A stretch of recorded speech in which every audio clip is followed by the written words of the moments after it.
ഒന്നുകൂടെ വായിച്ച. ഞാനും യഹോവ എനിക്ക് തന്ന മക്കളും സീയോൻ പർവ്വതത്തിൽ അധിവസിക്കുന്ന സൈന്യങ്ങളുടെ യഹോവയാൽ ഇസ്രായേലിൽ അടയാളങ്ങളും അത്ഭുതങ്ങളുമായിരിക്കുന്നു. ആമേൻ, ആമേൻ, സ്തോത്രം. നാം ഇതുവരെയും പറഞ്ഞത് ഞാനും എൻ്റെ കുടുംബവും കുഞ്ഞുങ്ങളെ കുറിച്ച് പരിശുദ്ധാത്മാവ് നമ്മോട് സംസാരിക്കാൻ പോവുകയാണ്. ആമേൻ. ഞാനും എൻ്റെ കുടുംബവും എനിക്ക് തന്ന മക്കളും. ആമേൻ, ആമേൻ. ഏറ്റു പറഞ്ഞാട്ടെ. സിയോൻ പർവ്വതത്തിൽ അധിവസിക്കുന്ന യഹോവയാൽ ഇസ്രായേലിൽ അടയാളങ്ങളും അത്ഭുതങ്ങളുമായിരിക്കും. എൻ്റെ മക്കൾ ഒരു അടയാളമായി മാറുവാൻ പോകുകയാണ്. എൻ്റെ കുഞ്ഞുങ്ങൾ ഒരു അത്ഭുതമായി മാറുവാൻ പോകുകയാണ്. ആമേൻ, ഹല്ലേലൂയ. യോശുവ ജനത്തോട് പറഞ്ഞു, ഞാൻ പഴയ കാലത്ത് ആമേൻ എന്റെ പാരമ്പര്യത്തിൽ ഞാൻ തുടർന്നപ്പോൾ ഞാൻ അന്വേഷിച്ചു പോയ ആ ദേവന്മാരെ ഞാൻ വിട്ട് ഇന്ന് ഞാനും എന്റെ കുടുംബമോ ഞങ്ങൾ യഹോവയെ തന്നെ സേവിക്കുമെന്ന് പറഞ്ഞപ്പോൾ ഇവിടെ യെശയ്യാ പ്രവാചകൻ എഴുതി പറയുകയാണ്, ആമേൻ, ഇന്ന് ഞാനും എന്റെ കുടുംബമോ എനിക്ക് തന്ന മക്കളും സിയോൻ പർവ്വതത്തിൽ വസിക്കുന്ന എന്റെ ദൈവത്തിന് അവരൊരു അടയാളമായി തീരും. അവൻ അവരൊരു മിറക്കിളായി മാറും, അവരൊരു വണ്ടേഴ്സായി മാറും, അവരൊരു സൈനായി മാറുമെന്ന് പരിശുദ്ധാത്മാവ് വചനത്തിലൂടെ പറയുകയാണ്.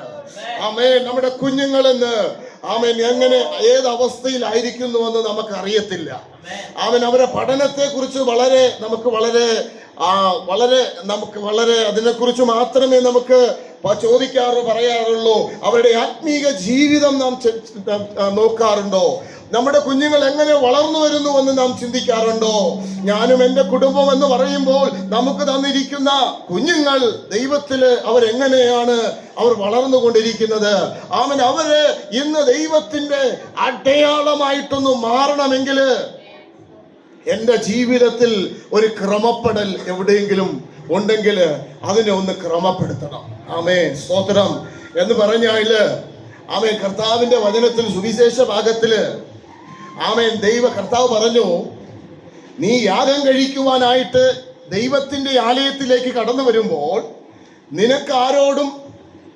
നിന്നോട് ആർക്കെങ്കിലും നിനക്ക് പിണക്കമോ ഉണ്ടെങ്കിൽ നിന്റെ യാഗവസ്തു എന്ത് ചെയ്യണം?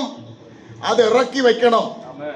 ആമേൻ. ഇറക്കി വെച്ച് അവനോട് പോയി നിരന്നു വന്നിട്ട് നീ എനിക്ക് ആരാധന കഴിക്കുവാൻ ദൈവം പറഞ്ഞെങ്കിൽ, നമുക്ക് എവിടെയെങ്കിലും ഒരു നിരപ്പ് പ്രാപിക്കുവാനുണ്ടെങ്കിൽ നമ്മുടെ ആ ചിന്താഗതികളൊക്കെ ഞാൻ എങ്ങനെ പോയി പറയും? ആമേൻ. നിങ്ങൾ പറയുമ്പോൾ നിങ്ങളുടെ ജീവിതം അനുഗ്രഹമായി മാറുകയാണ്. ആമേൻ. നിങ്ങളതൊന്ന് കൊടുക്കുമ്പോൾ നമ്മുടെ ജീവിതം അനുഗ്രഹമായി മാറുകയാണ്. ആ നിരപ്പിന്റെ ശുശ്രൂഷയാ ദൈവം സഭയിൽ തന്നിരിക്കുന്നത്. ആമേൻ. കള്ളനറുപ്പാനും മുടിപ്പാനും പോകുമ്പോൾ കുടുംബങ്ങളെ പണിയുക എന്നുള്ളതാണ് ദൈവസഭയിലൂടെ ദൈവം ആഗ്രഹിക്കുന്ന പദ്ധതി. അതുകൊണ്ടാണ് ഏദൻ തോട്ടത്തിൽ ഏകനായിരിക്കുന്നവൻ നന്നല്ല, നിനക്ക് തക്കതായ ഒരു തുണയെ ഞാൻ നൽകുമെന്ന് പറഞ്ഞുകൊണ്ട് തന്റെ ശരീരത്തോട് അല്ലെങ്കിൽ തന്റെ മാംസത്തിന് മാംസവും തന്റെ അസ്ഥിയിൽ അസ്ഥിയുമായ ആ ഔവയെ ദൈവം അവിടെ കൂട്ടിച്ചേർത്തെങ്കിൽ ഇത് മനുഷ്യൻ ബന്ധിപ്പിച്ചതാ. ദൈവം ബന്ധിപ്പിച്ചതാ. ഇത് മനുഷ്യൻ വേർപെടുത്തരുത്. ഹല്ലേലൂയ. ആമേൻ. മനുഷ്യൻ ഇന്ന് അശ്രാന്ത പരിശ്രമത്തോടുകൂടെ കുടുംബ ബന്ധങ്ങളെ ശിഥിലമാക്കി കളയുവാൻ ശത്രു അശ്രാന്തമം പരിശ്രമിച്ചുകൊണ്ടിരിക്കുകയാണ്. ആമേൻ. പലയിടത്തും ഈ സാത്താൻ കടന്നു വന്നുകൊണ്ട് നമ്മുടെ ബുദ്ധി മണ്ഡലങ്ങളുടെ മേൽ, ചിന്തയുടെ മണ്ഡലങ്ങളുടെ മേല് ഇവൻ വന്ന് പറയും. അവൻ ഏദൻ തോട്ടത്തിൽ തന്നെ നമുക്കറിയാം അവന്റെ പദ്ധതികൾ. നമുക്ക് കർത്താവിന്റെ വചനത്തിൽ 1 കൊരിന്ത്യർ 1:10 തോന്നുന്നു, അവിടെ ഒരു വാക്യം കാണുന്നു, നിങ്ങൾ സാത്താന്റെ തന്ത്രങ്ങളെ അറിയാത്തവരല്ലല്ലോ. നമ്മൾ സാത്താന്റെ തന്ത്രങ്ങളെ അറിയണം. ആമേൻ. അപ്പോൾ നമ്മുടെ ജീവിതത്തിൽ വരുന്ന ഈ സാത്താന്റെ തന്ത്രങ്ങളെ പലപ്പോഴും നമ്മുടെ വാക്കുകളിൽ നാം തെറ്റിപ്പോകാറുണ്ട്. പലപ്പോഴും നമ്മുടെ ചിന്തകളിൽ അല്ലെങ്കിൽ എടുത്തുചാട്ടത്തിലുള്ള തീരുമാനങ്ങളിൽ പലപ്പോഴും ഞാനും നിങ്ങളും തെറ്റിപ്പോകാറുണ്ട്. അപ്പോൾ നമ്മുടെ തീരുമാനം ആമേൻ ഒരുമിച്ചുള്ള ഒരു തീരുമാനമായിരിക്കണം. നാം ദൈവത്തിന്റെ മുമ്പാകെ ദൈവം നമ്മളെ യോജിപ്പിച്ച് നിർത്തിയിരിക്കുമ്പോൾ, ദൈവം നമുക്ക് മക്കളെയും കുടുംബമായി ദൈവം നമ്മെ അനുഗ്രഹിച്ചു തന്നിരിക്കുമ്പോൾ, ദൈവമായിട്ടുള്ള ഒരു ബന്ധത്തിൽ കഴിഞ്ഞ ആഴ്ചകൾ നാം ചിന്തിച്ചല്ലോ. ദൈവത്തെ സേവിക്കുന്നതിനെ കുറിച്ച് നാം കഴിഞ്ഞ ആഴ്ച ചിന്തിച്ചല്ലോ. ദൈവത്തെ സേവിക്കുവാൻ വിളിക്കപ്പെട്ട ഞാനും നിങ്ങളും ദൈവത്തിന്റെ മുമ്പാകെ, കർത്താവേ, എൻ്റെ ജീവിതത്തില് നമ്മൾ താഴേണ്ട സ്ഥലത്തൊന്ന് താണു കൊടുക്കണം. ദൈവം ആമേൻ നിഗളികളോട് എതിർത്ത് നിൽക്കുന്നു. താഴ്മയുള്ളവർക്ക് ദൈവം കൃപ നൽകുന്ന ഒരു ദൈവമാണ്. ദൈവമക്കളെ, നമ്മുടെ വാക്കുകളൊക്കെ ചില മേഖലകളില് നമ്മളത് എടുത്തു ചാട്ടം. നമ്മുടെ നാക്കിന് ഒരു ലൈസൻസും ഇല്ല. യോഹന്നാന്റെ ലേഖനത്തിൽ വായിക്കുന്നത് പോലെ അത് ചില കാടുകളെ കത്തിക്കുന്ന നാക്കാണ് നമ്മുടെ നാവിലുള്ളത്. ചില വ്യക്തികളെ കൊന്നുകളയുന്നതാണ് ഈ നാക്ക്. ഈ നാക്കിനെയൊക്കെ നമ്മളൊന്ന് നിയന്ത്രിച്ചാൽ, ആമേൻ. സഭാപ്രസംഗിയിൽ ഒരു വാക്യമുണ്ട്, നിന്റെ വാക്ക് നിനക്ക് പാപകാരണമായി തീരരുത്. ആമേൻ. നീ വാക്കുകളെ പറഞ്ഞ് നിന്റെ കൈകളുടെ പ്രവൃത്തികളെ നീ നശിപ്പിക്കുന്നത് എന്തിന് എന്ന് ദൈവത്തിന്റെ വചനത്തിൽ ചോദിക്കുന്നു. അപ്പോൾ നമ്മുടെ വാക്കിലൂടെ, പ്രവൃത്തിയിലൂടെ, മാനുഷിക ബന്ധങ്ങളിലൂടെ ദൈവം നമുക്ക് വച്ചിരിക്കുന്ന അനുഗ്രഹങ്ങൾ നമ്മൾ തന്നെ നഷ്ടമാക്കി കളയുകയാണ്. ആമേൻ. എൻ്റെ ജീവിതത്തിൽ കടന്നു പോകുന്ന പ്രതിസന്ധി എന്താണ്? ഞാൻ കടന്നു പോകുന്ന പ്രതികൂലങ്ങൾ എന്താകുന്നു? കർത്താവേ, എനിക്ക് എവിടെയൊക്കെ ഒന്ന് കുറവുകളുണ്ട്, ഒരു നിരപ്പിന്റെ അനുഭവം എനിക്ക് എവിടെയൊക്കെ ഉണ്ട് എന്ന് നാം തിരിച്ചറിഞ്ഞ് ഒന്ന് മടങ്ങി വന്നുകൊണ്ട് ദൈവത്തിന് ഒരു അനുതാപ വാക്യങ്ങളോടെ ദൈവത്തിന് അടുത്ത് വരുമ്പോൾ നിങ്ങളുടെ കുടുംബം അനുഗ്രഹിക്കപ്പെടുവാനിടയായിത്തീരും. തലമുറകൾ അനുഗ്രഹിക്കപ്പെടുവാനിടയായിത്തീരും. ദൈവത്തിന് വേണ്ടി നിൽക്കുന്ന ഒരു തലമുറയും അല്ലെ ഒരു കുടുംബവും ഇതുവരെയും അവനൊരിക്കലും ആരും ആമേൻ അവരുടെ മുഖം ലജ്ജിക്കുവാൻ എൻ്റെ നാഥൻ അനുഭവിക്കില്ല. ആമേൻ, ആമേൻ. വിശ്വാസത്തോടുകൂടെ, കർത്താവേ, എന്നിൽ വീഴ്ച വന്നുപോയി, എന്നിൽ കുറവ് വന്നുപോയി, പക്ഷേ ആമേൻ ഈ കുറവുകളെ ഞാൻ വെച്ചുകൊണ്ട് മിണ്ടാതെ ഒതുങ്ങിയിരിക്കുന്നവനായിട്ടല്ല, ദൈവസന്നിധിയിൽ നമ്മളെ തന്നെ ഒന്ന് താഴ്ത്തി കൊടുത്താൽ നിങ്ങളുടെ തലമുറകൾ ഒരു അടയാളമായി മാറും. ആമേൻ. വക്രതയും കോട്ടമുള്ള ഒരു തലമുറയാ. നമുക്ക് നിയന്ത്രിക്കുവാൻ കഴിയാത്ത ഒരു കാലഘട്ടത്തിലേക്കാണ് ഞാനും നിങ്ങളും ആയിക്കൊണ്ടിരിക്കുന്നത്. നമ്മുടെ മക്കളെ നമുക്ക് നിയന്ത്രിക്കുവാൻ കഴിയില്ല. നമുക്ക് നിയന്ത്രിക്കുവാൻ കഴിയാത്ത ഒരു കാലഘട്ടത്തിലേക്ക് ഞാനും നിങ്ങളും അന്നും വരുമ്പോൾ എനിക്ക് ഉറപ്പുണ്ട്, എന്റെ മക്കൾ യേശുവിനെ കിട്ടിയവരാ. ഹല്ലേലൂയ. യേശു അവരുടെ ഉള്ളിലുണ്ടെങ്കിൽ, യേശുവിനെ അവർ കർത്താവായി സ്വീകരിച്ചിട്ടുണ്ടെങ്കിൽ, ആമേൻ, അവർ എവിടെ പോയാലും അവർ കർത്താവിന് വേണ്ടി നിൽക്കും. ആമേൻ. നമ്മൾ എപ്പോഴും വിളിച്ചില്ല എങ്കിലും എന്റെ മക്കള് അവിടെ ഒരു അടയാളമായി മാറും. ഹല്ലേലൂയ. അവരൊരു അത്ഭുതമായി മാറും. അവരുടെ ജീവിതത്തിൽ ഒരു വലിയ വിടുതലും കാണും. പക്ഷേ കുടുംബ ജീവിതത്തിൽ, ഭാര്യ ഭർത്തൃ ബന്ധത്തിൽ നമ്മുടെ എപ്പോഴും ആമേൻ നമ്മുടെ ജീവിതത്തിൽ ഒരു കയ്പ് നമ്മുടെ ജീവിതത്തിൽ വയ്ക്കരുത്. അത് നമ്മുടെ നന്മകൾക്കത് തടസ്സമാണ്. ആമേൻ. ഇന്ന് രാത്രിയിൽ നാം ഈ വചനം കേട്ടുകൊണ്ടിരിക്കുമ്പോൾ നമ്മുടെ ജീവിതത്തിൽ എന്തെങ്കിലും കയ്പുകൾ ഉണ്ടെങ്കിൽ, ആമേൻ, സ്തോത്രം. ദൈവമക്കളെ, നിങ്ങൾ കുടുംബത്തിലായിരിക്കുമ്പോൾ, ഭർത്താവിൻ്റെ കൂടെ സംസാരിക്കുമ്പോൾ മറ്റുള്ളവരുടെ കുറ്റങ്ങൾ നിങ്ങൾ പറയരുത്. നമ്മുടെ കുഞ്ഞുങ്ങൾ ഇതുപോലെ മറ്റുള്ളവരെ കുറ്റങ്ങൾ പറഞ്ഞു തുടങ്ങും. ആമേൻ, സ്തോത്രം. നമ്മുടെ കുടുംബം ജീവിതം വളരെ ഭദ്രതയോടുകൂടെ നാം സൂക്ഷിച്ചാൽ നമ്മുടെ തലമുറകൾ അനുഗ്രഹിക്കപ്പെടും. നമുക്കൊരു ഉറപ്പുണ്ട്, ഞാൻ എത്തുന്ന നിത്യത ദേശത്ത് എന്റെ തലമുറകൾ എത്തിച്ചേരുവാനിടയായി തീരും. ഹല്ലേലൂയ. ആമേൻ, സ്തോത്രം. ഇന്ന് ദൈവത്തിന് വേണ്ടി ജീവിക്കുന്ന ദൈവ പൈതലേ, ഇന്ന് രാത്രിയിൽ പരിശുദ്ധാത്മാവ് നിങ്ങളോട് ദൂതായി വിളിച്ചു പറയുകയാണ്. ആമേൻ. നിങ്ങളുടെ യാഗവസ്തു നിങ്ങൾ എവിടെയൊക്കെ അത് ഇറക്കി വെക്കുവാനുണ്ടെങ്കിൽ അതിനെ ഒന്ന് ഇറക്കി വെച്ചിട്ട് ഒരു നിരപ്പ് വന്നതിന് ശേഷം നിങ്ങൾ ആരാധിച്ചാൽ മതി. ആമേൻ. എന്ന് പറയുമ്പോൾ ഒരാഴ്ച, ഒരു വർഷമൊക്കെ എടുക്കണമെന്നല്ല ഞാൻ പറയുന്നത്. നിങ്ങൾക്ക് ഇന്ന് തന്നെ അതിൽ നിന്ന് നിരന്ന്, ആമേൻ, സ്തോത്രം. ചിലരോട്, അടുത്തില്ലാത്തവരോട് വിളിച്ചൊന്ന് പറയണം, എൻ്റെ സഹോദര, എൻ്റെ സഹോദരി, ഞാൻ പറഞ്ഞപ്പോൾ എൻ്റെ വാക്കൊത്തിരി ആയിപ്പോയെന്ന് എനിക്കൊരു ഭാരം തോന്നുന്നു, എന്നോട് ദയവായി ക്ഷമിക്കണം. ഇതായിരിക്കണം ഒരു ദൈവ പൈതലിന്റെ ക്വാളിറ്റി. ആമേൻ, സ്തോത്രം. ഹല്ലേലൂയ. കർത്താവിന്റെ ദാസൻ, ഞങ്ങളുടെ കൂടെ ഒരു ദൈവദാസൻ, ആമേൻ, സ്തോത്രം. 2 പെമ്മക്കളുണ്ടായിരുന്നു. കർത്താവിന്റെ വേലയിൽ ആലുവയിലായിരിക്കുന്നു. കർത്താവിന്റെ ദാസൻ ഒരു സാക്ഷ്യം എന്നോട് ഇങ്ങനെ പറയുകയായിരുന്നു. അവരുടെ മിനിസ്ട്രിയില് എൻ്റെ 2 പെമ്മക്കളുണ്ടായിരുന്നു. മുകളില് അവരുടെ വീടിന്റെ മുകളിലാണ് എൻ്റെ ഹോള് മീറ്റിംഗ് നടക്കുന്നത്. അന്നേരം പപ്പ വിളിച്ചപ്പോൾ ആ മോള് വിളി കേട്ടില്ല. പപ്പയോട് ഞാൻ അനുസരണക്കേട് കാണിച്ചോ എന്ന് ആ മോളുടെ ഉള്ളിലേക്ക് തോന്നിയിട്ട് ആരാധനയ്ക്ക് മുമ്പ് ആ മോള് വന്ന് പറയുകയാണ്, പപ്പ വിളിച്ചപ്പോൾ ഞാനത് കേട്ടില്ല, എന്നോട് ക്ഷമിക്കണമേ എന്ന്. പക്ഷേ കുടുംബ ബന്ധങ്ങളിൽ നമ്മൾ മാതാപിതാക്കളുടെ ബന്ധത്തില് എന്തെങ്കിലും വിള്ളൽ വന്നാൽ അത് അന്നേരം തന്നെ നിരപ്പ് പ്രാപിച്ചു വേണം നമ്മുടെ ആരാധനകൾ, നമ്മുടെ പ്രാർത്ഥന വരെ തുടങ്ങണമെങ്കിൽ ഒരു നിരപ്പ് വേണം. അല്ലെങ്കിൽ ഹീലാവത്തില്ല, സൗഖ്യമുണ്ടാകത്തില്ല. ആമേൻ. ഈ ദിവസങ്ങളിൽ പരിശുദ്ധാത്മാവ് നമ്മോട് പറയുന്നത് എന്താണ്? സിയോൻ പർവ്വതത്തിൽ വസിക്കുന്ന നീയും നിന്റെ മക്കളും, ആമേൻ, ആമേൻ, ദൈവത്തിന് ഒരു മഹത്വമായി മാറണമെങ്കിൽ,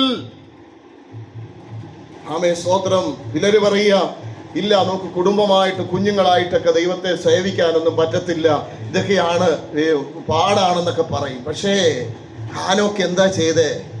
300 വർഷം, ഹല്ലേലൂയ, 300 സംവത്സരം അവൻ പുത്രന്മാരെയും പുത്രിമാരെയും ജനിപ്പിച്ച് ദൈവത്തോടു കൂടെ നടന്നു. ആമേൻ. ഇത് നമുക്ക് ദൃഷ്ടാന്തമായി ഉൽപ്പത്തി പുസ്തകത്തില് നാം എഴുതി വച്ചിരിക്കുന്നെങ്കിൽ വെറുതെയല്ല. അവന് കുടുംബമുണ്ടായിരുന്നു, അവന് പുത്രന്മാരുണ്ടായിരുന്നു, പുത്രിമാരുണ്ടായിരുന്നു. ആമേൻ, ഹല്ലേലൂയ. അവന് ഭാര്യയുണ്ടായിരുന്നു. കുടുംബമായിട്ട് ആ ദൈവത്തെ അവൻ സേവിച്ചു എന്ന് എഴുതിയിരിക്കുകയാണ്. ആമേൻ, ഹല്ലേലൂയ. നമുക്ക് പലപ്പോഴും കർത്താവിന്റെ വചനത്തിൽ പറയുന്നു, ആമേൻ, യോഹന്നാന്റെ ലേഖനത്തിൽ, അവന്റെ കൽപ്പനകൾ ഭാരമുള്ളവയല്ല, നമ്മൾ ഭാരമാക്കുന്നതാ, അല്ലേ? നമ്മള് പുതിയ നിയമമാണോ അനുസരിപ്പാൻ ഭാരമുള്ളത്? പഴയ നിയമമാണോ അനുസരിപ്പാൻ ഭാരമുള്ളത്? ഏതാണ്? പഴയ നിയമം അല്ല. ആമേൻ, സ്തോത്രം. പുതിയ നിയമമാണ്. കാരണം നമ്മൾ മത്തായി സുവിശേഷമൊക്കെ എഴുതി വരുമ്പോൾ, ആമേൻ, സ്തോത്രം, ഹല്ലേലൂയ, അവിടെ വ്യക്തമായിട്ട് എഴുതി വരുന്നുണ്ട്. ആമേൻ, ഹല്ലേലൂയ. പഴയ നിയമത്തിൽ പാപം ചെയ്താൽ മാത്രമേ, അല്ലെങ്കിൽ ഒരാളിനെ കൊന്നാൽ മാത്രമേ പാപമുള്ളൂ. ഇവിടെ ഒന്ന് ഹൃദയത്തിൽ ചിന്തിച്ചാൽ മതി പാപം. അപ്പൊ ഏതാണ്? പുതിയ നിയമം. ആമേൻ, ആമേൻ, സ്തോത്രം, ഹല്ലേലൂയ. അങ്ങനെ ഈ പാപങ്ങളെ നമുക്ക് എങ്ങനെ നിയന്ത്രിക്കുവാൻ കഴിയും? നമ്മൾ ആരെങ്കിലും, നമുക്കറിയാം, ഒരു കുതിരയെ ആ രഥത്തോട് ചേർത്ത്, അല്ലെങ്കിൽ ആ ചാരിയറ്റിനോട് കൂടെ കൊണ്ടുപോകുമ്പോൾ അതിനൊരു മറ കെട്ടിയിട്ടുണ്ട്, അല്ലേ? എന്തിനു വേണ്ടിയിട്ടാ? അതിന്റെ ലക്ഷ്യസ്ഥാനത്തേക്ക് പോകുവാനാ. ഇടത്തോട്ടും വലത്തോട്ടും തിരിയാതെ ഓടി ആ യജമാനൻ കൺട്രോൾ ചെയ്യുന്ന ഒരാളുണ്ട്. ആ ലക്ഷ്യത്തിലേക്ക് കുതിര എത്തിച്ചേരണമെന്ന യജമാനന്റെ ഇഷ്ടം. ആമേൻ. അതുകൊണ്ട് എന്താ ചെയ്യുക? അതിനെ പരിപാലിക്കുന്നത് പോലെ ഇന്ന് പരിശുദ്ധാത്മാവ് നമുക്ക് തന്നിരിക്കുന്നത് എന്താ? നമ്മുടെ കണ്ണിന് ചില മറവുകൾ ഉണ്ടായിരിക്കണം. ആമേൻ. കുതിരയ്ക്ക് ചില മുഖപ്പട്ട കെട്ടിയിരിക്കുന്നത് പോലെ, പ്രിയ ദൈവമക്കളെ, നിങ്ങൾക്കൊരു മുഖപ്പട്ട നിങ്ങൾക്കുണ്ടാകണം. നിങ്ങളുടെ മുഖപ്പട്ട എന്താണ്? പരിശുദ്ധാത്മാവാണ്. ആമേൻ, ആമേൻ. പരിശുദ്ധാത്മാവ് നമുക്ക് കൈയടിക്കാനും അന്യഭാഷ പറയാനും മാത്രമല്ല, പാപത്തെ കണ്ടാൽ തിരിച്ചറിയുവാൻ പരിശുദ്ധാത്മാവ് നമ്മളിൽ വർക്ക് ചെയ്യണം. ആമേൻ. പരിശുദ്ധാത്മാവ്, ആമേൻ, പാപം കാണുമ്പോൾ, ആമേൻ, ആകാത്തത് കാണുമ്പോൾ പരിശുദ്ധാത്മാവ് എന്നെ വിലക്കുന്നുവെങ്കിൽ ഞാൻ പരിശുദ്ധാത്മാവിന്റെ കീഴിലാണ് ഞാൻ ജീവിക്കുന്നത്. ആമേൻ, സ്തോത്രം. നമ്മൾ പരിശുദ്ധാത്മാവിനോട് ചേർന്ന് ജീവിക്കണം. ഹല്ലേലൂയ. ഇതാ ദൈവം ആഗ്രഹിക്കുന്നത്. അങ്ങനെ ദൈവ ഇഷ്ടപ്രകാരം, ഹല്ലേലൂയ, നാം ജീവിക്കുന്നുവെങ്കിൽ നിങ്ങളുടെ തലമുറകൾ ദൈവത്തിന്റെ അനുഗ്രഹമായി മാറും. നിങ്ങൾ മാത്രമാണോ? നീയും നിന്റെ തലമുറയും നിന്റെ പുത്രന്മാരും എനിക്കൊരു അടയാളമായി മാറും. Jesus, hallelujah. എത്ര പേർ വിശ്വസിക്കുന്നു? എന്റെ മോന്, എന്റെ മോള് അവരൊരു അടയാളമായി മാറുവാൻ പോകുകയാണ്. ആമേൻ. നിങ്ങളൊന്ന് നേരെ നിന്നോ, നിങ്ങളൊന്ന് ദൈവസേനയിൽ ഒന്ന് പറഞ്ഞാട്ടെ. ദൈവസേനയിൽ ചിലപ്പോഴൊക്കെ ഒന്ന് കരഞ്ഞപ്പാ, എന്റെ ജീവിതത്തിൽ ഒന്ന് കുറവ് വരുത്തിയിട്ടുണ്ട്. തകർന്നും നുറുങ്ങിയിരിക്കുന്ന ഹൃദയത്തെ എന്റെ ദൈവം നിരസിച്ച് കളയുന്ന ഒരു ദൈവമല്ല. ആമേൻ. സ്തോത്രം. നമ്മളൊന്ന് നുറുക്കി കൊടുത്താട്ടെ എന്റെ കർത്താവിന്റെ മുമ്പാകെ. കർത്താവേ, എന്റെ ജീവിതത്തിൽ കുറവുണ്ട്. ഞാൻ വാക്ക് പറഞ്ഞപ്പോൾ അല്ലെങ്കിൽ ഒരാളുടെ ഫോൺ ചെയ്തപ്പോൾ ചില കാര്യങ്ങൾ ഒച്ചത്തിൽ സംസാരിച്ചപ്പോൾ നമ്മുടെ ഉള്ളില് നമ്മുടെ പരിശുദ്ധാത്മാവിരുന്ന് പറയും, മോനെ ഇത് നിന്റെ ജീവിതത്തില് ശരിയല്ല എന്ന് നമ്മള് പരിശുദ്ധാത്മ എത്ര പ്രാവശ്യം നമ്മോട് വാദിച്ചിട്ടുണ്ട്. ആമേൻ. ദൈവവചനം പറയുന്നു, പരിശുദ്ധാത്മാവിനെ നിങ്ങൾ ദുഃഖിപ്പിക്കരുത്. ആമേൻ. വാഗ്ദത്തം എന്ന നാളിനാൽ നിങ്ങളെ മുദ്രയിട്ടിരിക്കുന്നത് പരിശുദ്ധാത്മാവാണ്. ഹല്ലേലൂയ. ഈ പരിശുദ്ധാത്മാവിനെ ദുഃഖിപ്പിച്ചുകൊണ്ട് നാം പോകുന്ന വഴിക്ക് പോകുവാനല്ല. ഞാൻ പറഞ്ഞല്ലോ, ആ കുതിരയുടെ പുറകിൽ മുകളിലിരിക്കുന്ന ആ യജമാനൻ അറിയാം. ഈ കുതിര എത്തേണ്ട സ്ഥലം യജമാനൻ അറിയാം. ഹല്ലേലൂയ. എന്നാൽ അടുത്ത് ആരെങ്കിലും വന്നിട്ട് അല്ലെ യജമാനനെ അതിന്റെ ആ മുഖപ്പെട്ട അല്ലെങ്കിൽ സൈഡിലോട്ട് നോക്കുന്നത് അതിനൊന്ന് മാറ്റിയേട്ടെ എന്ന് പറഞ്ഞാൽ മാറ്റത്തില്ല. തനിക്കിഷ്ടമുള്ളതുപോലെ കുതിരയ്ക്ക് ഇഷ്ടമുള്ളത് പോലെയല്ല ഓടേണ്ടത്. ആ യജമാനന്റെ ഇഷ്ടത്തിലേക്ക് ഓടിച്ചെന്ന് ചെല്ലുന്നുവെങ്കിൽ ആമേൻ, അതാ ദൈവം ആഗ്രഹിക്കുന്നത്. Praise the Lord. ഹല്ലേലൂയ. ദൈവം ആഗ്രഹിക്കുന്ന ഹിതത്തിലേക്ക് നമുക്കൊന്ന് വച്ചു കൊടുക്കാമോ? ഒന്നുമില്ല, വളരെ ഭാരമുള്ള കാര്യമല്ല. പണ്ടൊരു ആട്ടിൻകുട്ടിയെ കൊണ്ടുവരണം. ആമേൻ. പണ്ട് ഒരിടങ്ങേഴി മാവ് കൊണ്ടുവരണം. ഇന്ന് അതൊന്നിന്റെ ആവശ്യമില്ല. ഏത് സമയത്തും കൃപയും കരുണയും പ്രാപിപ്പാൻ കൃപാസനത്തിലേക്ക് അടുത്തു ചെല്ലുവാൻ ജീവനുള്ള ഒരു പുതുവഴി തുറന്നു തന്നു. അതാണ് യേശു ക്രിസ്തു. ആമേൻ. നാളത്തേക്ക് മാറ്റി വെക്കണ്ട, ഇനി അടുത്ത ദിവസത്തേക്ക് വേണ്ട. ഇന്ന് കർത്താവേ ഒന്ന് കരഞ്ഞ് കർത്താവിന്റെ പാദത്തിൽ ഒന്ന് വീണാൽ സോൾവ് ആവേണ്ട പ്രശ്നങ്ങളെ നമ്മുടെ ജീവിതത്തിൽ ഉണ്ട്. ഹല്ലേലൂയ. ഇതാ ദൈവം നമ്മളിലൂടെ ചെയ്യുവാൻ ആഗ്രഹിക്കുന്നത്.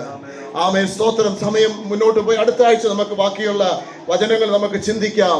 ആമേൻ. ഇന്ന് ദൈവം നമ്മോട് വായിച്ച കുറിവാക്യം, ഹല്ലേലൂയ, അതിന്റെ ഒരു വാക്യം കൂടെ വായിക്കാം. 54 13 വാക്യം കൂടെ ഒന്ന് വായിക്കാമോ?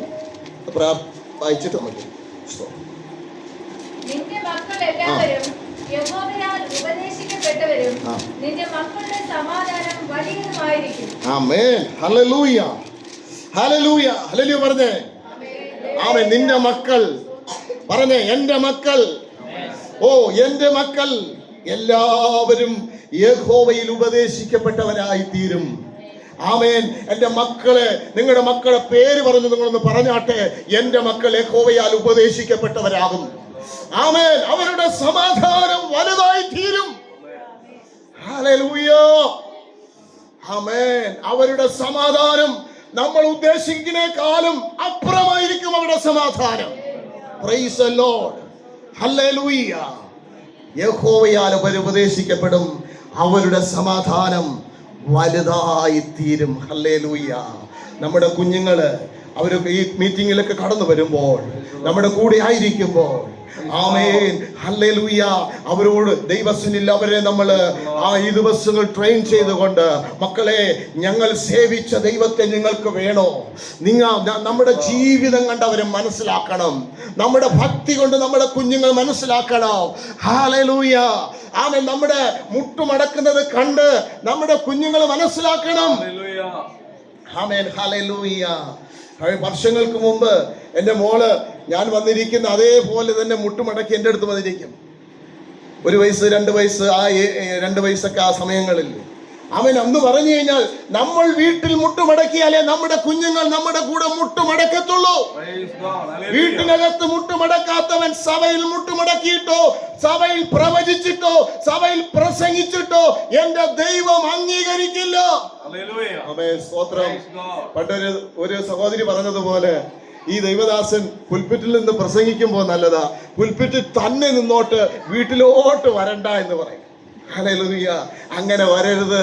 നമ്മൾ പ്രസംഗിക്കുന്നത്, ആമേൻ, സ്തോത്രം, അത് നമ്മുടെ ജീവിതത്തിൽ അപ്ലൈ ആവണം. നമ്മുടെ കുഞ്ഞുങ്ങൾ കാണണം. ഹല്ലേലൂയ. ആമേൻ, സ്തോത്രം. ആമേൻ. ആമേൻ. ഇത് പുൽപ്പിറ്റ് കൊണ്ട് മാത്രം തീരുന്നതല്ല. ആമേൻ, സ്തോത്രം. ഈ ദിവസങ്ങളിൽ നമുക്ക് പറയാം, ഈ 2 വാക്യങ്ങൾ നിങ്ങൾ അടിവരയിട്ട് നിങ്ങളുടെ ഹൃദയത്തിൽ അത് ഏറ്റെടുത്ത് പ്രാർത്ഥിക്കണം. കർത്താവേ, എന്റെ കുഞ്ഞുങ്ങൾ, ആമേൻ, ഞാനും എന്റെ കുഞ്ഞുങ്ങളും സിയോൻ പർവ്വതത്തിൽ വസിക്കുന്ന, ആമേൻ, നിന്റെ ആലയത്തിൽ അവരൊരു അടയാളമായി മാറണം, അവരൊരു അത്ഭുതമായി മാറണം. ഹല്ലേലൂയ. അവർ യഹോവയാൽ ഉപദേശിക്കപ്പെട്ടവരാകണം. ആമേൻ.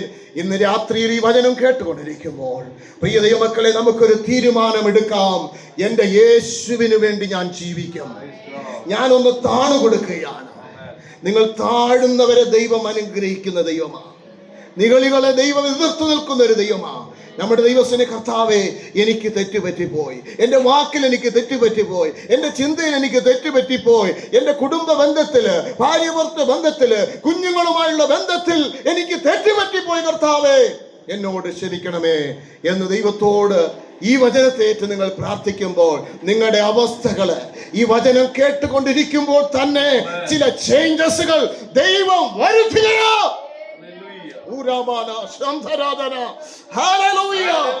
ഓ, വിശ്വാസത്തോടെ ഒന്ന് ഏറ്റെടുത്തേ.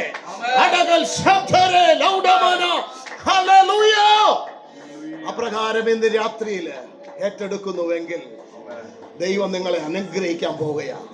വിട്ടുപോയ ബന്ധങ്ങളെ ദൈവം ചേർക്കുവാൻ പോവുകയാണ്. ഹല്ലേലൂയ. ഞാൻ പൊളിപ്പാനല്ല, ഞാൻ ഇടിക്കാനല്ല, യേശു എന്നത് പണിയാനാ. ഹല്ലേലൂയ. ഈ വചനങ്ങളാൽ പരിശുദ്ധാത്മാവ് നമ്മെ സഹായിക്കുമാറാകട്ടെ.